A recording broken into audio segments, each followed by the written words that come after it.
Good morning, everyone. So today's topic is IBPS PO Prelims Exam 2023, and today I'm gonna teach you grammar and usage. Bank PO का exam है, English बड़े अच्छे difficult level पर आती है, तो उसी के लिए आपको तैयारी करनी है.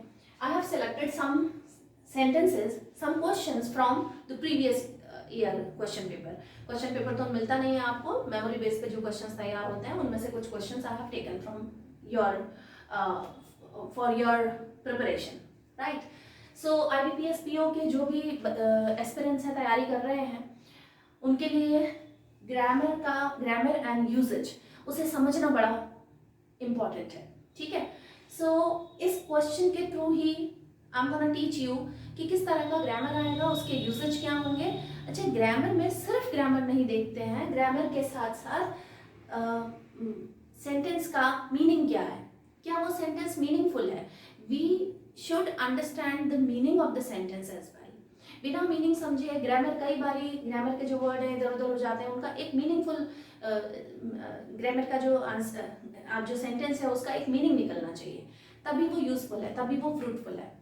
Otherwise your all efforts will go futile, right. कोई मतलब नहीं निकलेगा, आपको ऑप्शन ही सही नहीं निकलेगा. तो आप ग्रामर के साथ साथ उसका मीनिंग भी देखें. Okay.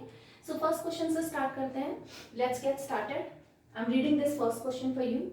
In the following sentence, एक सेंटेंस दिया है, फॉलोइंग सेंटेंस, आने वाला जो सेंटेंस है वो a part of the sentence is underlined. एक सेंटेंस है, उसमें एक जो पार्ट है वो अंडरलाइन है. सेंटेंस में सेंटेंस का एक पार्ट अंडरलाइन है.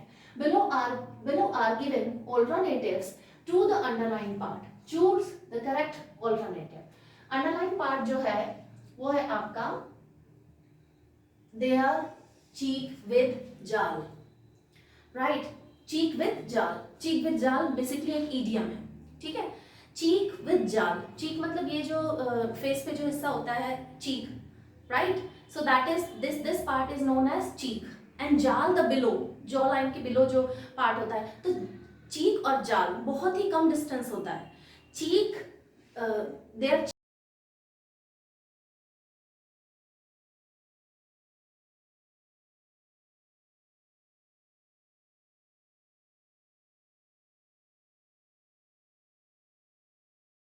यहाँ देयर चीक बाय जाल. यहाँ पर स्पेलिंग देखिए देयर की, THERE, देयर मतलब वहां, और THEIR देयर मतलब उनके. ठीक है. दोनों का मीनिंग अलग है, दोनों के यूजेज अलग हैं. तो यहाँ पर है देयर चीक विद जाल, लेकिन ये बिल्कुल जरूरी नहीं है कि ये जो अंडरलाइन पार्ट है वो सही हो, हमें उसे देखना पड़ेगा.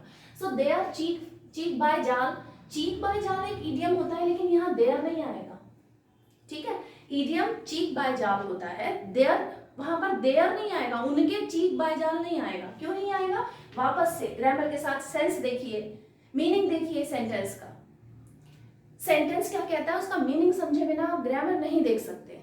तो ग्रामर, आप सेंटेंस देखिए. You couldn't fit a piece of paper, तुम एक पीस ऑफ पेपर भी फिट नहीं कर सकते in the storage room. Storage room में पेपर का जो पीस ऑफ पेपर है, छोटा एक टुकड़ा पेपर का है ना, वो भी आप फिट नहीं कर सकते, अब फिट नहीं कर सकते. All those boxes are stacked, ये जितने भी बॉक्सेस है ना एकदम स्टैक्ड हैं, पुट टुगेदर, एक साथ रखे हुए हैं, ढेर बना दिया उनका. सो ऑल दोज बॉक्सेस, क्योंकि ये जितने भी बॉक्सेस है ना are stacked in there cheek by jowl. ये चीक बाय जाल गलत लिखा हुआ है यहाँ पर, चीक विद जाल नहीं होता, चीक बाय जाल होता है, राइट.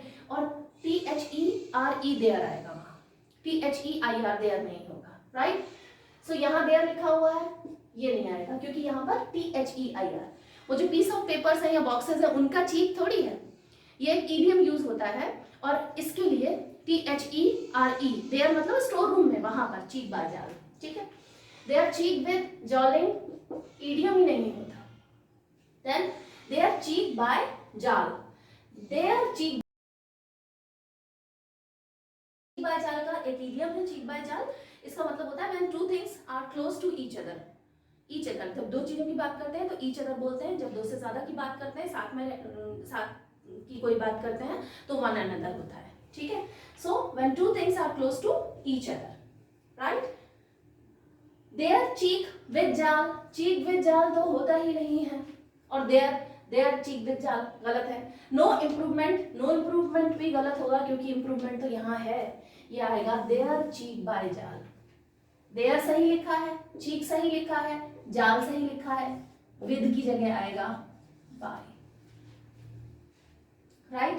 तो इम्प्रूवमेंट तो है यहाँ, और राइट ऑप्शन क्या है, देयर चीक बाय जाल, राइट। इडियम है, इडियम का मतलब होता है देयर चीक बाय जाल। Okay, next question.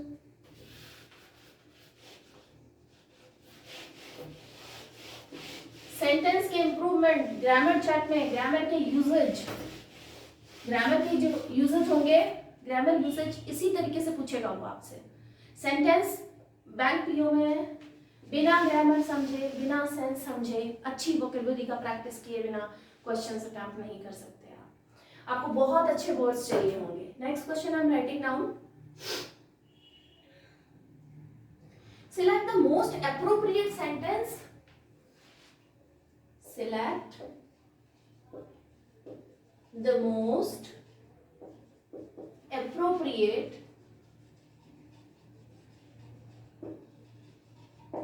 Select the most appropriate sentence with respect to grammar and usage.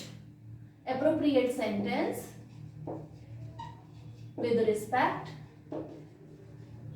right? With respect to grammar and usage. To grammar and usage. Right? तो grammar and usage क्या है? Sentence क्या है? A third of global food production. पहला sentence क्या है? A third of global food production, right? Food production.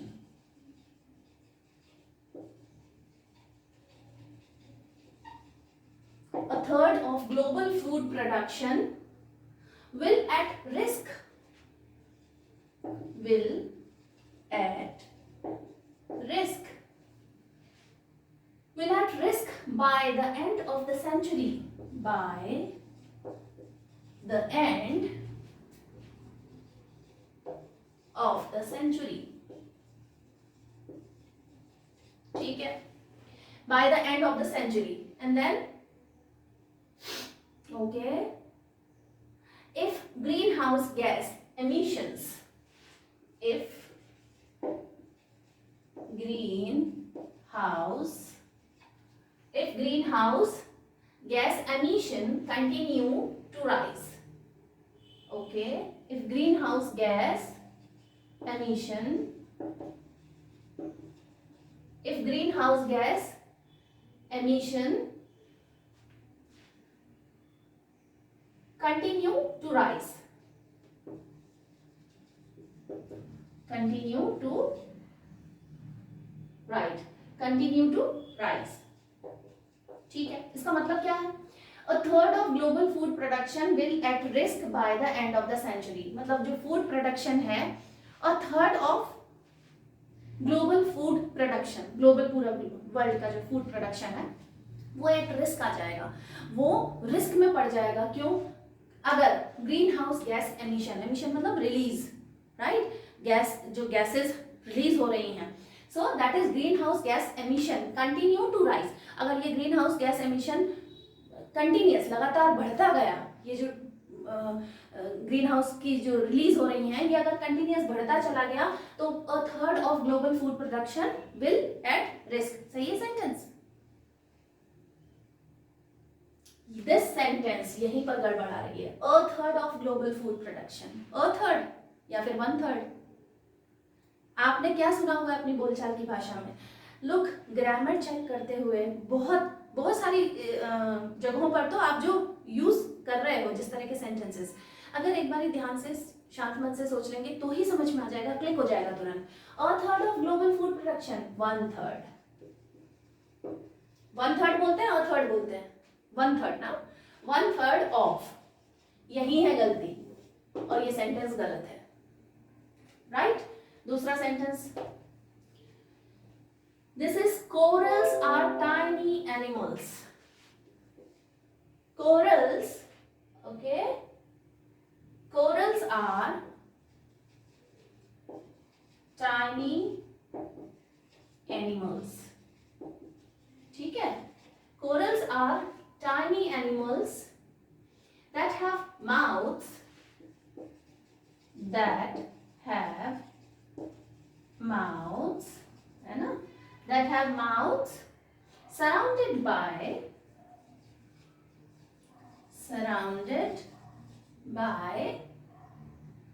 tentacles. Surrounded by tentacles.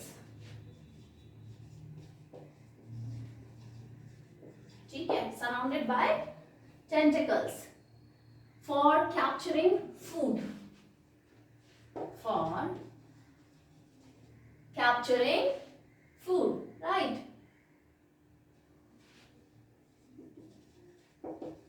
Okay. क्या कह रहा है sentence? Corals are tiny animals. जो कोरल्स हैं वो एक छोटे छोटे एनिमल्स. कोरल रीफ देखी होगी, सुना भी होगा, देखी भी होगी आपने. कोरल रीफ छोटे छोटे एनिमल्स होते हैं. ठीक है? कोरल रीफ्स सी में रहने वाले छोटे छोटे से एनिमल्स होते हैं, बहुत ही छोटे छोटे से. That have mouths. उनके माउथ्स होते हैं जिनसे वो खाना खा सकते हैं. Mouths surrounded by tentacles. Tentacles limbs होते हैं, है ना, फ्लेक्सिबल लिम्स. टेंटिकल्स जिनसे फॉर कैप्चरिंग फूड, उनसे वो फूड कैप्चर कर लेते हैं.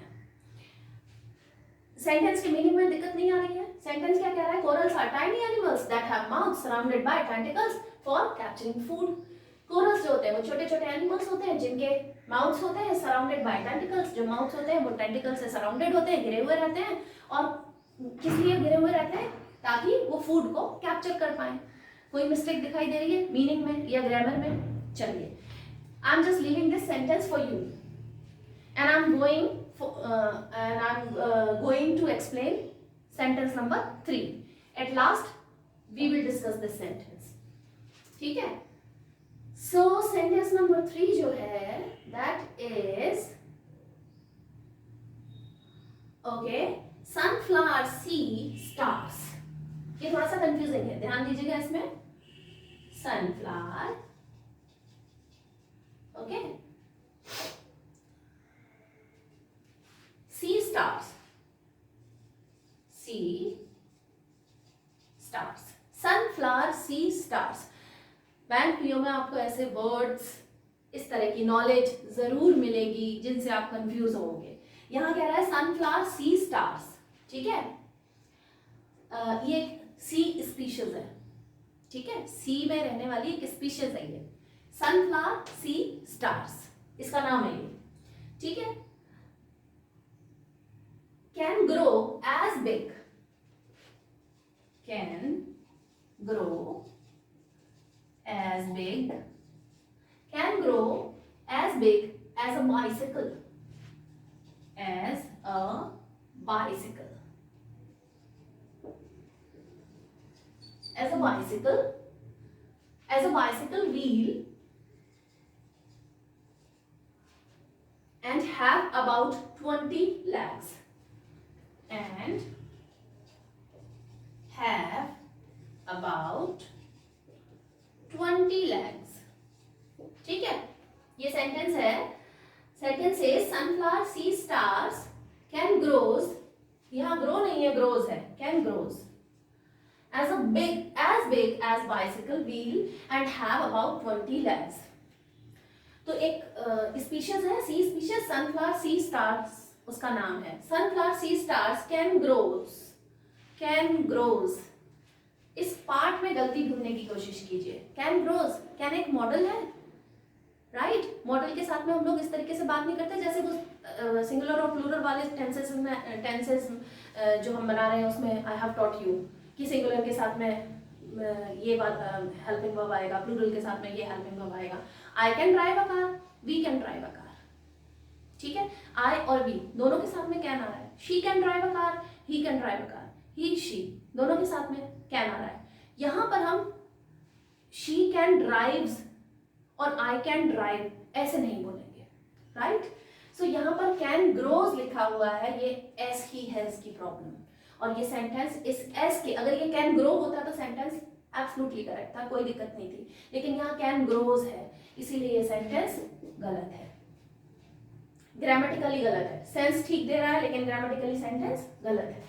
Number 4,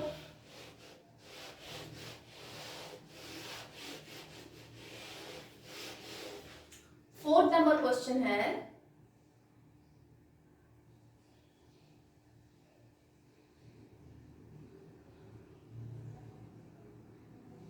green recovery bonds, right? Green recovery bonds. Number 4, green recovery bonds.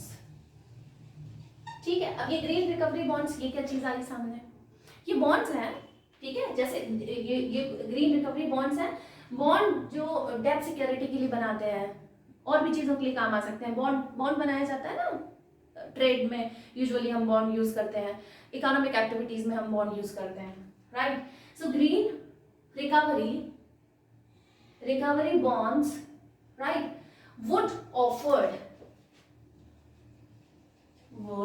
offered green recovery bonds would offered good quality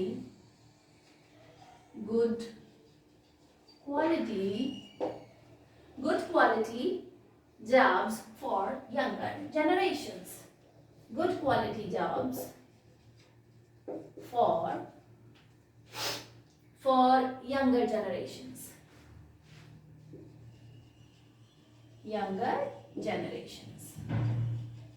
Right? So green recovery bonds, ये bonds हैं, इनका नाम है बॉन्ड्स का, green recovery bonds, would offered good quality jobs for younger generation. Would के साथ offered आएगा, again वही मॉडल वाला मामला है यहाँ पर, वुड के साथ में ऑफर्ड नहीं आएगा, would offer good quality jobs for younger generation. सीधे से समझ आ रहा है, ग्रामर गलत है यहाँ। और फिफ्थ ऑप्शन जो है वो है none of these। अब none of these तो है नहीं, एक सेंटेंस तो हमने सही निकाला था, बाकी सब में ग्रामर में गलत है। Select the most appropriate sentence निकालना था, वो सेंटेंस हमने सेकंड नंबर का जो सेंटेंस है वो मोस्ट एप्रोप्रिएट सेंटेंस है। रेस्ट ऑफ द सेंटेंस सब में ग्रामर का मिस्टेक है।